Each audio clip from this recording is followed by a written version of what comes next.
최근 세계적으로 석유 수요가 급격하게 늘어나고 있는 추세여서 올 하반기에 국제 유가가 배럴당 100달러대로 오를 것이라는 전망이 나왔습니다. 또 지구촌이 폭염으로 몸살을 앓고 있고 그중에서도 유럽이 가장 심각하다 보니 유럽에서도 가장 더운 남유럽, 이탈리아, 그리스 등에는 관광객들이 줄어들고 있다는 소식입니다. 또 전 세계인들의 거의 3분의 2가 소셜미디어에서 활동을 하고 있다는 조사 결과가 나와 이제 소셜미디어가 모든 언론과 방송을 넘어 대세가 되고 있다는 것을 보여주고 있습니다.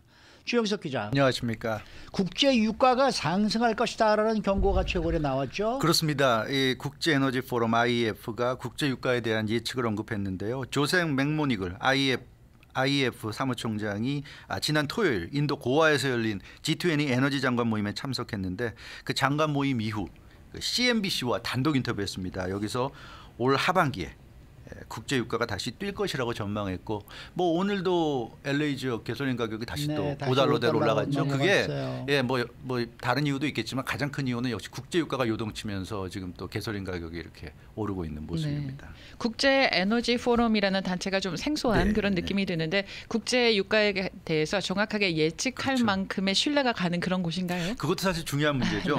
뭐 예측은 누구나 할 수 있는 거고요. 우리가 얼마나 그걸 이제 신뢰할 수 있냐인데 IEF 그러니까 국제 에너지 포럼은 세계 71개 나라가 71개국이 참여하는 국제기구입니다. 여기에는 많은 국제기구가 참여해요. 대표적으로 IEA, 오페크, 브릭스. IEA는 국제 에너지 기구죠. 그래서 석유 소비국들 모임입니다. 석유를 소비하는 국가들 모임이고, 오페크는 석유 수출국 기구, 산유국 모임입니다. 석유를 생산하는 국가들 모임이고, 브릭스, 브라질, 러시아, 인도, 중국, 남아공. 이 세계적인 또 석유 소비 대국들이고요. 여기에 멕시코까지 포함해서 71개국이 참여하는 국제기구고, 이 석유를 생산하는 국가들과 석유를 소비하는 국가들이 다 참여하는 그런 국제 에너지 포럼이기 때문에 국제 유가에 대해서 상당히 정확하게 예측할 능력이 있는 국제기구로 꼽히고 있습니다. 그래서 이 IEF가 전망하는 이 내용은 우리가 좀 상당히 믿을 만하다 이렇게 볼 수 있겠습니다. 그러면 국제 에너지 포럼이 올 하반기에 국제 유가가 올라갈 것이다, 급증할 것이다 이렇게 보는 이유가 있습니까? 이유가 있어요. 뭐 아주 간단한데요. 한마디로 얘기해서 세계적인 대국인 인도와 중국의 석유 수요가 급증하기 때문이다 이렇게 전망했습니다. 조셉 맥모니글 IEF 사무총장은 중국과 인도의 석유 수요가 급격하게 지금 늘어나고 있다고 지적했습니다. 수요 공급 법칙에 따라서 수요가 늘어나면 국제 유가가 급등할 수밖에 없다는 그런 얘기입니다. 사람들이 많이 물건을 사면 물건 가격이 오를 수밖에 없죠. 그래서 이 인도와 중국의 석유 수요가 워낙 가파르게 오르기 때문에 수요가 많아질수록 공급도 많아지면 가격이 안 오를 수도 있는데 워낙 지금 인도와 중국의 석유 수요가 가팔라서 지금 IEF 예측은 공급이 수요를 따라잡을 수가 없다. 그렇기 때문에 결국 수요가 높아서 가격이 오르게 된다. 이런 내용이 되겠습니다. 네, 석유 수요는 이미 상당한 수준으로 늘어난 상황인 거죠. 맞습니다. 그 조셉 맥모니글 사무총장의 설명을 들어보면 석유 수요가 이미 코로나19 팬데믹 이전 수준으로 급격히 반등했다. 이렇게 좀 분석을 하고 있습니다. 그 수요, 그러니까 석유를 필요로 하는 석유를 사겠다는 쪽은 이미 코로나19 팬데믹 이전 수준까지 올라갔는데 공급은 그런 석유 수요를 따라잡는데 많은 어려움을 지금 겪고 있다고 이렇게 좀 분석을 하고 있습니다. 그나마 지금 유가가 크게 뛰지 않고 있는 것은 세계 경기 침체 우려라는 이 불안 요인 때문에 그나마 지금 홀드를 하고 있는데 경기 침체 우려가 거치면 유가 상승 고비가 풀릴 것이 우려된다 이렇게 얘기하고 있습니다. 지금 미국도 물가가 3%까지 내려왔고 이제 조만간 2%대가 될 텐데 그러면 이제 경기 침체 우려가 사라질 것이고 이제 이러면 유가가 뛸 가능성이 높다. 이제 이런 예측을 내놓고 있습니다. 그렇게 되면 하반기에는 석유 수요가 급등하면서 이제 유가가 100달러를 넘어설 수 있다. 그런 예측입니다. 그 올 하반기 올해 12월 31일이 지나기 전에 올해 안에 유가 국제 유가가 100달러를 넘어설 가능성이 충분히 있다고 이 조셉 맥모니글 IEF 사무총장이 좀 진단했는데요. 국제 유가가 한때 68달러대까지 떨어졌죠. 그러다가 최근에 80달러대로 다시 올라섰습니다. 지금 아마 한 82달러, 3달러 정도 되지 않을까 싶은데 지금 80달러 수준까지 올라갔고 이 올라가는 추세가 결국 100달러대까지 계속 이어질 것이라는 그런 예상입니다. 중국과 인도가 지금 엄청나게 석유를 지금 쓰고 있어요. 그래서 석유 중국과 인도 두 대국의 석유 수요가 하루에 200만 배럴 이상을 지금 끌어올릴 것으로 이렇게 지금 전망이 되고 있습니다. 그래서 지금 현재 석유 재고량이 인도와 중국이 요구하는 그런 수요를 맞추기가 쉽지 않기 때문에 가파르게 재고가 감소할 것이다. 그러니까 석유 재고가 떨어지면 당연히 공급이 부족하기 때문에 가격이 오를 수밖에 없다. 이제 이렇게 설명을 하고 있습니다. 네, 거의 뭐 국제 유가가 100달러를 넘어설 것이라는 전망이 굉장히 유력하잖아요. 네, 유력하죠. 여기 어떤 변수 같은 건 없을까요? 그렇죠. 이제 변수 우리가 항상 생각해야 되는데 일단은 그 산유국들의 대응이라는 변수가 있습니다. 네. 그래서 이 조세 맥모니글 IEF 사무총장은 오펙 플러스 석유 수출국 기구 플러스죠. 이 오펙 플러스의 움직임을 주목해야 된다고 보고 있는데 특히 이 오펙 플러스의 대장 국가들이 사우디아라비아하고 러시아 아닙니까? 네. 이 사우디아라비아와 러시아 등이 주도해서 오펙 플러스의 공급량을 늘릴 가능성이 있다. 그러니까 지금 단계에서 공급량을 늘리면 국제유가가 떨어질 수 있으니까 안 늘리는데 이게 계속 올라서 뭐 90달러, 100달러까지 가게 되면 이거는 우리가 좀 늘려야 되겠구나 하는 생각을 할 수 있다는 거죠. 그래서 석유 시장이 그 공급량을 늘리게 되면 조금 그 나아질 수는 있는데 근데 일시적인 수급 불균형이 아니라 거대한 수급 불균형에 빠졌다는 판단이 있으면 산유국들이 늘릴 것이다. 그래서 산유국이 언제 그런 판단을 해서 이 생산량을 늘릴 것이냐 이게 하나의 변수고요. 또 하나의 변수는 역시 뭐 전쟁, 우크라이나 전쟁 그런 건데 그거는 뭐 누구도 예측하기 힘드니까 좀 두고 봐야 되겠습니다만 IEF 쪽에서는 산유국들이 이 생산량을 늘리는 가능성은 충분히 있다. 다만 지금 단계에서 늘리는 건 조금 시기상조가 아니냐 이렇게 보고 있는 것 같고 좀 더 확실하게 수요가 늘어난다는 그런 그 증거가 확보가 되면 그때 산유국이 생산량을 늘릴 것이고 그러면 좀 안정될 수 있다 이런 예측을 하고 있는데요. 그런 예측에 우리가 좀 기대를 해봐야 될 것 같습니다. 100달러를 넘어서고 나서야 그렇죠. 생산량을 늘리지 않을까 싶어요. 아마 그게 맞을지 않을까 싶어요. 네. 100달러 정도 넘거나 거의 육박해야 아마 네. 늘릴 것 같습니다. 네. 자, 다음 소식인데요. 요즘 폭염으로 유럽에서 여행 트렌드가 바뀌고 있다. 이런 소식이 또 들어왔네요. 그렇죠. 전 세계가 지금 폭염에 휩싸여 있고요. 그러다 보니까 여행객들도 더위가 참 힘든 상황입니다. 더위 속에서 관광하기가 힘든 거죠. 그래서 유럽이 세계적인 관광 명소들이 많은데 유럽 중에서도 더위가 극심한 앞서 말씀해 주신 남유럽 쪽을 피해가고 있다.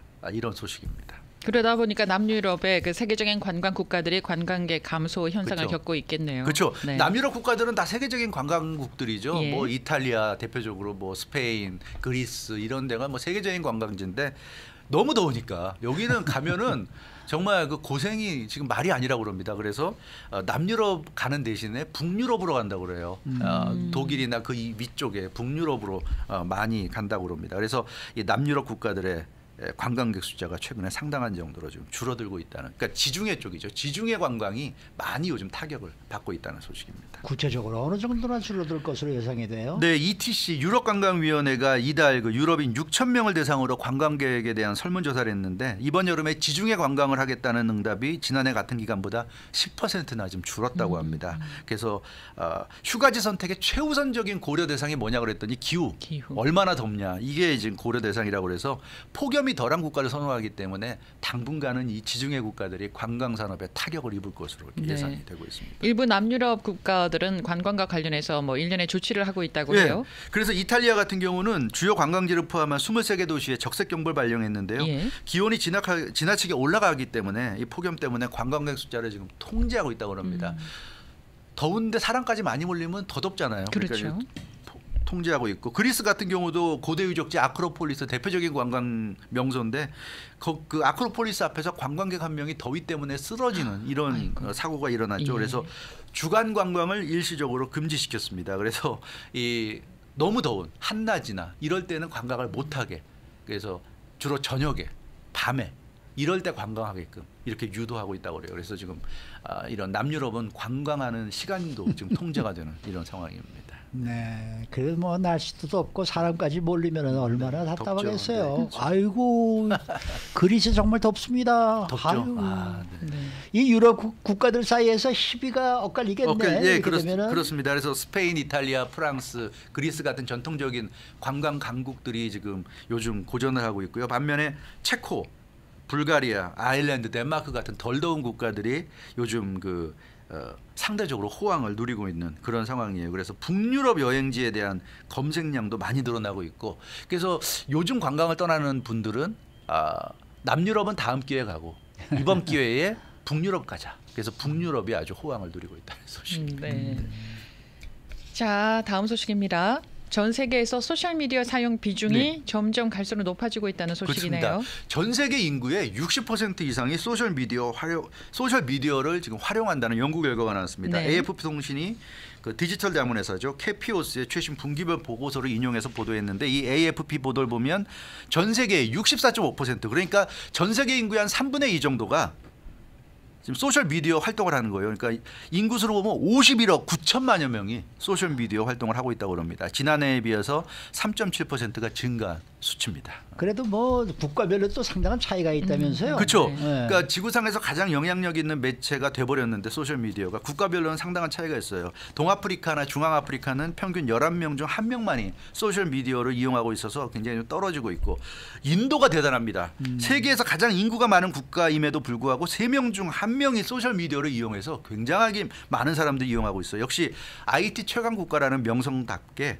어마어마한 소셜 미디어 이용률을 자랑하는 곳이 인도입니다. 하루 평균 이용 시간도 2시간 26분에 달해서 인도가 역시 IT 최강국이라는 것이 허명이 아님을 보여주고 있고요. 브라질 같은 경우 하루 평균 소셜 미디어 이용 시간이 3시간 49분에 달해서 브라질 사람들은 굉장히 그 소셜 미디어를 많이 이용하고 있고, 일본도 하루 평균 소셜 미디어인데 반면에 일본은 하루 평균 소셜 미디어 이용 시간이 1시간도 되지 않는 것으로 나타나서 대조를 이루고 있습니다. 그래서 이 전체적으로 많이 이용하는데 국가별로 보면 이렇게 좀 차이가 난다, 이렇게 말씀드릴 수 있을 것 같아요. 소셜 미디어도 종류가 많잖아요. 네. 뭐 페이스북도 있고 뭐 네. 트위터도 있고 여러 가지가 있는데 그 중에서 뭐 어느 소셜 미디어가 가장 많이 이용되고 있습니까? 지금 그러니까 결국 많이 이용한다는 건 가입자 수로 우리가 판단을 해야 네. 되는데, 페이스북이 가입자 수 단연 1위입니다. 29억 6천만여 명이 가입을 해서 지금 MAUS가 monthly active user입니다. 그러니까 매달 그 액티브하게 활용하는 그 유저 수가 29만 6천만여 명이어서 전 세계 인구의 37%, 전 세계 인구의 3분의 1 이상이 지금 페이스북 유저인 것으로 이렇게 나타났고요. 2억 개 이상 기업체들이 페이스북을 활용해서 사업을 하고 있다. 근데 대부분이 스몰 비즈니스로 지금 나타났습니다. 그리고 700만 개 이상의 그 광고주들이 페이스북을 활용해서 마케팅을 하고 있는 네. 것으로 나타났고요. 이 페이스북에 왜 이렇게 많은 사람들이 가입했냐면 어떤 종류의 활동도 쉽게 할 수 있다는 거. 그러니까 뭐 텍스트 보내는, 뭐 이미지를 올리는 거, 또 영상을 올리는 거, 글을 올리는 거, 어떤 형식도 손쉽게 할 수 있는 게 페이스북이기 때문에 페이스북을 잘 이용하고 있고, 근데 단점은 친구와 가족, 아는 사람들과만 소통하기 때문에 소통에 한계가 있다는 게 그렇죠. 페이스북의 단점으로 꼽히고 있고요. 2위는 유튜브입니다. 22억 여 명이 지금 활용하고 있고요. 저는 유튜브가 1위가 나올 줄 알았는데요. 네. 유튜브가 2위네요. 네. 그리고 3위는 이제 왓츠앱 20억 명 정도. 그 4위가 인스타그램 역시 20억 명 정도입니다. 그리고 5위가 중국의 위챗 12억 6천만여 명. 6위가 중국의 틱톡 10억여 명. 7위가 역시 중국의 웨이보죠. 웨이보 5억 7,300만여 명입니다. 그래서 이 1위부터 7위까지 이렇게 나왔고, 트위터 같은 경우는 상당히 좀 낮아요. 그래서 이 가입자 수에서는 상당히 좀 뒤지는 것으로 나왔는데, 여기서 보면 두 가지 특징이 있죠. 메타와 중국의 강세입니다. 그러니까 페이스북, 왓츠앱, 인스타그램이 다 메타가 소유한 그런 그 업체들이죠. 그래서 메타가 전 세계 소셜 미디어계의 강세를 주도하고 있고요. 그리고 중국이 위챗, 틱톡, 웨이보 등이 다 중국 거기 때문에 인구로 밀어붙이네, 인구수로 중국의 인구로. 그렇습니다. 근데 뭐 사실 틱톡 같은 건 뭐 미국 10대들도 굉장히 많이 지금 네. 사용하고 전 세계 10대들이 다 좋아하는 건 매체니까, 뭐 틱톡 같은 경우는 뭐 중국만의 것이라고 하기 좀 어려울 정도로 전 세계로 좀 확산이 되고 있습니다. 그래서 이렇게 많은 사람들이 이용하고 있어요. 그래서 확실히 이 지금 기성세대가 느낄 때, 또 나이 많은 세대가 느낄 때, 어릴 때는 뭐 신문이라든가 TV 방송, 뭐 라디오 방송 이런 매체들을 생각했는데, 이제는 젊은 층들은 TV도 안 보고요. 신문도 안 읽습니다. 오로지 SNS. 모든 뉴스도 다 SNS를 통해서 접하고 있고 SNS 만능 시대가 지금 도래했다. 이렇게 봐도 과언이 아닌 것 같습니다. 근데 지금 보니까 저만 안 하고 있네요. 카카오톡도 SNS 아닙니까? 네? 그것도 SNS라고 하는 건가요? 네. 근데 뭐 카카오톡도 하루에 뭐 한 서너 개 들어오고 뭐 나가는 건 아예 없고 이 정도니까. 네. 아 저는 왜 내가 왜 이렇게 뒤지고 살고 있는지 이게 도대체 이해가 잘 안 되는데. 유튜브는 하시잖아요. 유튜브도 뭐 그냥 가끔 보기나 하죠. 하는 뭐 거죠. 뭐 하는 게 있나요? 뭐. 네, 그만큼 여유로운 삶을 네. 살고 계신다는 뜻입니다. 아니 뭐 그렇게 해석해 주시면 좋겠는데 자꾸 뒤떨어지는 것 같아서 좀 은근히 겁이 나기도 하고 큰일입니다. 이게. 새벽부터 뉴스 굉장히 많이 접하시잖아요. 온라인. 뉴스는 많이 보죠. 아, 그럼요. 그러면 충분합니다. 수고 많으셨습니다. 주영석 기자였습니다.